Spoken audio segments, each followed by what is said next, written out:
not be aware of it, but Barksdale played a significant role in the events after the attacks. KTBS 3's Rick Rowe's latest stop on his tour of 50 cities in 50 weeks is at Barksdale Air Force Base. He joins us now to tell us more. Good morning, Rick. Good morning. Good morning, guys. You're right. There have been a number of important events in the history of this base over the last 70 years.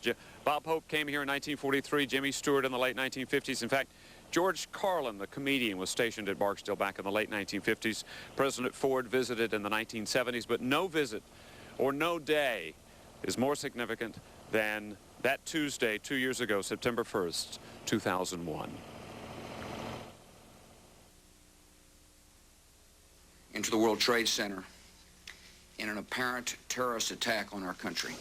Officials at this end are not confirming that the president's plane is going to Andrews. We don't know if it's going to Andrews or some other location. Air Force One was headed to Barksdale, and Buck Rigg, curator at the 8th Air Force Museum, knew this would be a day like none other.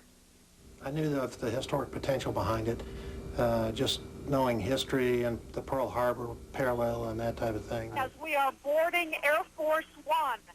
At 10:47 a.m., Air Force One touched down, and 58 minutes later, the president, after learning the full scope of the attack, addressed the nation from the Hall of Fame room at Barksdale.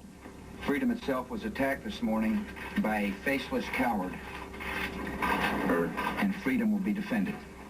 The carpet he stood on, the flag behind him, the clock on the wall, the phone in the general's office with which he communicated with world leaders, even the lectrum he stood behind at this historic moment have all been preserved in the 8th Air Force Museum's newest exhibit.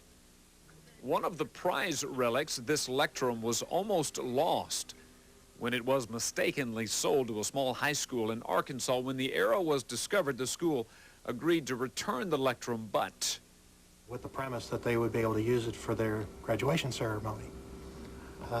And the town of 600 virtually all turned out for this graduation of 6 people. And each one followed by the lectern and had to touch a piece of history before they left. So. Not since that day in 1933 when they renamed a cotton field in Bossier after a test pilot named Barksdale has there been a day like this day. I asked the American people to join me. And now generations to come will know the unique role this base had on that fateful morning. Kind of the opening salvo came from Barksdale, so we're very proud of that fact, and I think the area, when they see the exhibit, will come away with the same sense of pride. Terrorism against our nation will not stand. May God bless the victims, their families, and America. The 9/11 exhibit at the 8th Air Force Museum is wonderful, and the great thing about it, the 8th Air Force Museum and the exhibit are open 7 days a week. It's a great place to come to see the history of Barksdale Air Force Base. Ed and Sonia, back to you. Rick, we know on that day President Bush was in South Florida. Why did he pick Barksdale, or why did his security advisors pick Barksdale for him to land at? Do we know?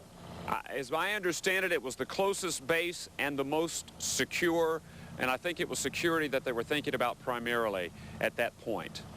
All right, yeah, at that point, a lot of people just didn't know what was going on. Yes. All right, Rick, thank you. We'll see you in the next hour of the show.